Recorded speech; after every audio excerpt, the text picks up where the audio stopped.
আসসালামু আলাইকুম। কেমন আছেন সবাই? সবাইকে স্বাগতম আমার নতুন আরেকটি ব্লগে। এই তো চলে গেলাম খালার বাড়িতে বেড়াতে। আমার খালা থাকে ঢাকাতে। ও ওর গ্রামের বাড়িতে রিসেন্টলি বাড়ি করেছে। সেই উপলক্ষে আমাদেরকে দাওয়াত দেয়া। আর আরেকটা উপলক্ষ আছে, সেটা হচ্ছে যে আমি আপনাদেরকে কিছুদিন আগে দেখিয়েছি আমার কাজিনের বিয়ে হয়েছে।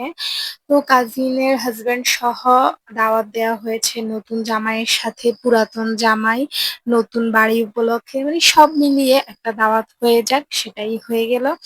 এই তো ইলমা আমার কাজিনের সাথে খেলা করতেছে। ইলমা আর আমার কাজিন খুবই ক্লোজ বান্ধবী, ওরা একে অপরকে এত বেশি পছন্দ করে, যদিও খালা বোনের মেয়ে হয়।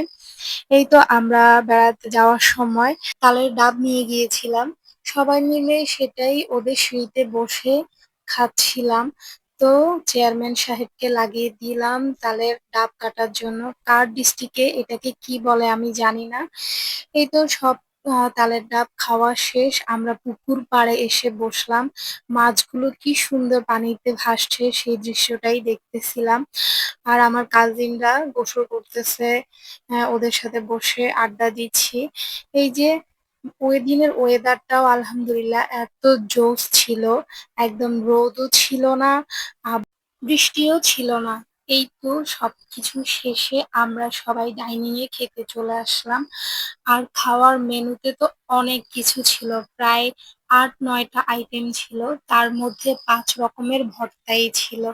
এই যে খাওয়া দাওয়া শেষে বিকেলে আমরা সবাই মিলে চলে যাচ্ছি নদীর পাড়ে, মানে আমার খালার বাড়ি থেকে আর নদীর পাড় একেবারেই কাছে। তো সবাই মিলে চলে যাচ্ছি। এই যে আমি যে দৃশ্যটা তুলে ধরেছি সেটা অনেকটা কক্সবাজারের দৃশ্যর মতো। কক্সবাজারে যেতে যেমন চারপাশে ঝাউগাছ, সেম এই জায়গাতেও। এই যে কথা বলতে বলতে চলে আসলাম আমরা নদীর পাড়ে। সাগর, নদী এসব না সব মানুষকে কেন যেন টানে। মানুষের অশান্ত মনকেও কেন যেন শান্ত করে ফেলে। এই যে আমরা আরেকটু আগে গেলে আমাদের প্ল্যান ছিল নদীর ওই পাড়টাতে যাওয়ার, কিন্তু আমরা যেতে যেতে দেরি হয়ে গেছে। সো আমরা আর ওই পাড়ে যাওয়ার রিস্কটা নেই নাই। আপনারাও আমার সাথে দেখেন নদী কি সুন্দর বহমান ঢেউ দিচ্ছে। এরকম একটা পরিবেশে কার না থাকতে ভালো লাগবে বলেন?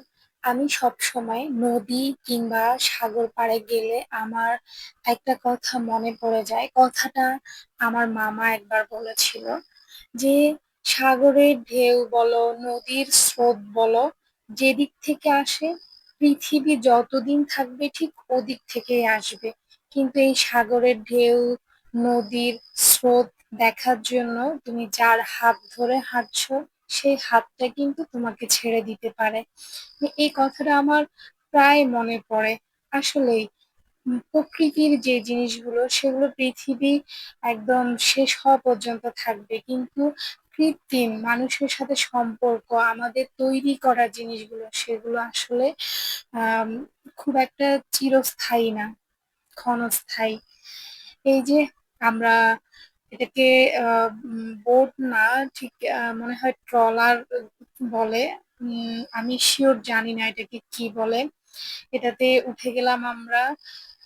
আমরা মনে হয় সর্বোচ্চ আ ৩ মিনিট কিংবা ২ মিনিট ছিলাম। এটাতেই ওরা ৳৮০০ চার্জ করে বসছে। মানে মনে হয় যে রীতিমতো একটা ডাকাতি। এই তো আলহামদুলিল্লাহ, মানে আল্লাহর ছোট, ছোট অনেক চাওয়া দেখার মতো সেই সুযোগ দিয়েছে আল্লাহ। এই যে আমরা সবাই বোট থেকে নেমে গিয়েছি। আমার ছোট বোন নামতে পারছিল না। এখানে ওরে নিয়ে সবাই হাসাহাসি শুরু করলো। একটা মজার কাহিনী হয়ে গেল। এখানে তো আমার কাজিনের হাসব্যান্ড ছিল।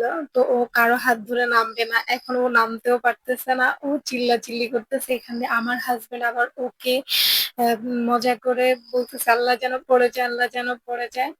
তো পরে আমার মামাকে ডাকলাম। মামা ওকে হাত ধরে নামিয়ে দিল।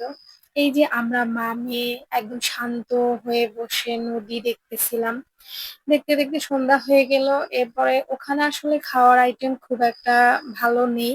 আমরা ফুচকা অর্ডার করলাম। ফুচকাটা আলহামদুলিল্লাহ মোটামুটি ছিল, ভালোই লাগলো। এই যে সব শেষে আমরা আমাদের গন্তব্যে চলে যাচ্ছি। আল্লাহ হাফেজ সবাইকে।